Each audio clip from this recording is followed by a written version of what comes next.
옛날 강릉에는 해변을 따라 크고 작은 마을들이 자리하고 있었습니다. 그 중에서 가장 번성했던 마을 중 하나는 이제는 은정만 남은 하나오천이라는 마을이었습니다. 이 마을은 어업이 발달하여 사람들은 바다의 혜택을 톡톡히 누리며 살아갔지만 바다는 때때로 무섭고 위협적인 존재로 그들에게 다가왔습니다. 그래서 마을 사람들은 바다의 평온함을 간구하며 수호신 하대감을 신으로 모셨습니다. 하대감은 바다의 신으로 그 기원은 오래전으로 거슬러 올라가신다는 전설이 있습니다. 전해지는 바에 따르면 하대감은 원래 하늘의 신으로서 지상 세계를 처음 허락받고 내려온 존재였습니다. 하늘의 명에 따라 하대감은 젊은 시절부터 수백 년 동안 여러 바다를 오가며 세상의 이치를 배웠다고 합니다. 사방을 다 돌아다녔으나 결국 그가 마지막으로 선택한 도착지는 강릉의 해안이었습니다. 이곳의 넓고 푸른 바다를 본 순간 그는 심장이 뛰는 것을 느꼈고 이곳을 자신의 영원한 보금자리로 삼기로 결심했다고 합니다. 그리하여 하대감은 마을 사람들에게 자신을 소개하고 바다를 지키는 수호신이 되겠다고 약속했습니다. 마을 사람들은 이를 환영하며 해변가에 커다란 제단을 세웠습니다.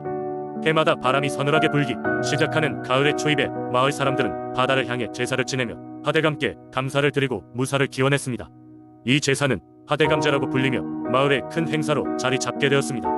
하대감의 전설에는 바람 한 점 없이 잔잔한 날 만약 누군가가 새벽녘 고요한 해변을 훌루거닐다가 바다 쪽을 향해 고개를 돌리면 호련히 물결 위로 나타나는 그의 모습을 볼 수 있다고 전해집니다.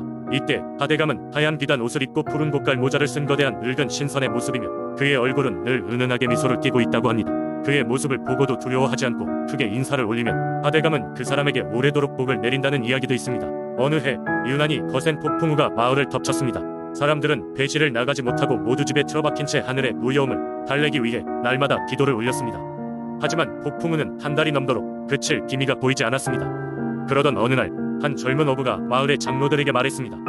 내가 하대감께 직접 찾아가 말씀을 드리겠소. 그는 마을 사람들의 만류에도 불구하고 대나무 작살 하나를 챙겨 들고는 폭우가 쏟아지는 가운데 바다로 향했습니다. 결국 그 어부는 깊은 밤 바다의 한가운데에 이르렀고 온 힘을 다해 하대감을 불렀습니다. 하대감이시여, 우리에게 자비를 베풀어 주소서. 그의 절박한 목소리를 들은 하대감은 갑작스레 하늘로부터 번쩍번쩍 빛나며 모습을 드러냈습니다. 하대감은 그 어부를 가만히 바라보더니 조용한 목소리로 용감하구나. 내가 너를 시험한 것이니라 라고 말했습니다. 그러자 마치 마법처럼 잔잔한 호수처럼 순식간에 바다는 고요해졌고 어부는 무사히 마을로 돌아올 수 있었습니다. 이후로 하대감에 대한 마을 사람들의 신뢰는 더욱 커졌으며 그 어부는 마을의 영웅이 되었습니다. 어떠한 어려움이나 역경에도 마을 사람들은 그때의 전설을 떠올리며 믿음과 용기를 되새겼습니다. 지금은 사라진 마을 하나오천이지만 이 이야기는 강릉의 다른 마을에도 전해 내려오며 하대감에 대한 믿음을 지켜가고 있습니다. 두 번째 이야기 장흥에는 옛날부터 내려오는 많은 민속신앙과 전설이 존재한다. 그 중에서도 특히 산신제를 둘러싼 이야기가 사람들 사이에서 회자되고 있다.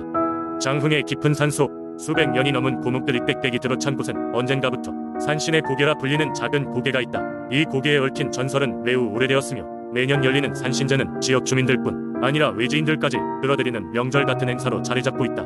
옛날 옛적 그 고개 근처에는 작은 마을이 있었는데 마을 사람들은 풍요로운 농사를 짓고 평온한 삶을 살았다. 그러나 어느 해부턴가 마을의 재난이 닥치기 시작했다. 가뭄이 들고 이따금씩 정체불명의 병이 돌며 사람들은 고통받았다. 이런 고난의 시기 마을의 장로는 깊은 고심 끝에 하룻밤 꿈속에서 산신의 계시를 받게 된다. 오랜 고목의 뿌리가 있는 고개에 서재를 지내면 마을이 번영할 것이다 라는 계시였다. 장로는 이 꿈을 낮에 온 마을 사람들에게 전했고 모두가 힘을 모아 고개로 가 제를 지내기로 했다. 마을 사람들은 모여 곡계에 오르고 준비한 제물을 정성껏 차린 후 산신에게 제를 올렸다. 그때부터 기적적인 일이 일어나기 시작했다. 땅은 다시 비옥해지고 샘물은 터지며 병만은 자취를 감췄다. 이를 계기로 해마다 가을이 되면 마을 사람들은 산신제를 지내며 산신에게 감사를 표하기 시작했다. 시간이 흘러도 이 전통은 변하지 않았다. 오히려 소문을 들은 여러 지방의 사람들이 함께 참여하면서 점차 큰 행사로 자리잡게 되었다. 해마다 열리는 산신제는 단순한 제례를 넘어선다. 산속에서는 솥대놀이, 전통 음악 공연, 다양한 먹거리 장터가 열려 축제의 형식을 띠게 되었고 멀리서까지 온 방문객들은 장흥의 자연관원을 만끽할 수 있다. 이러한 행사에는 오래되고 독특한 민속신앙 의임을 느끼려는 사람들뿐 아니라 그저 자연 속에서 하루를 즐기려는 사람들도 많다. 밤이 되면 펼쳐지는 제의식은 가장 빛나는 순간이다. 초롱불이 켜지고 장승들이 어둠 속에서 그림자를 들이우며 고개에 바람이 불면 경건한 분위기 속에서 모든 사람들이 한마음으로 산신께 감사와 소원을 빈다. 장흥의 산신제는 단순한 민속신앙을 넘어 공동체의 결속력과 소속감을 강화하는 중요한 사회적 역할을 하며 오늘날까지 이어져 오고 있다. 그리고 이 전설은 단순한 이야기 그 이상으로 사람들에게 자연과 조화를 이루며 사는 삶의 가치를 일깨워주고 있다. 세 번째 이야기. 옛날 옛적 충주라는 조용한 마을이 산과 들로 둘러싸인 넓은 평야 한가운데 자리 잡고 있었다. 이 마을 주민들은 풍요롭고 평화로운 삶을 살았지만 마을의 사람들은 세대를 걸쳐 내려오는 특별한 민속신앙을 간직하고 있었다. 이 신앙에 따르면 마을의 근처에는 깊고 푸른 호수가 있었고 그 호수 밑바닥에는 신비로운 용이 살고 있다는 전설이 전해진다.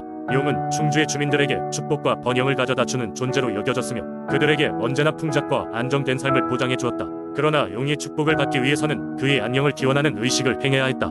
이 의식은 매년 봄 처음으로 파종하는 시기에 이루어졌으며 마을 주민들이 함께 호숫가에 모여 정성껏 준비한 음식을 제물로 바치며 춤과 노래로 용을 기리는 방식이었다.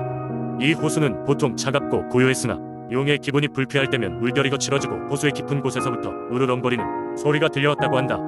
그래서 마을 사람들은 용이 기분을 항상 살피고자 했고 호수 표면에 잔잔한 그림자가 비추기만 해도 그 해의 풍작을 예감할 수 있었다.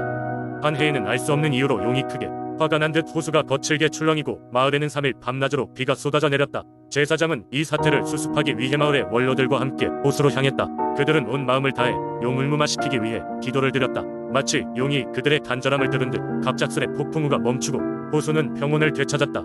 이 사건 이후 마을 사람들은 용에 대한 존중과 신뢰를 더욱 두텁게 갖게 되었고 매년 의식을 더 성대하고 정성껏 치르게 되었다.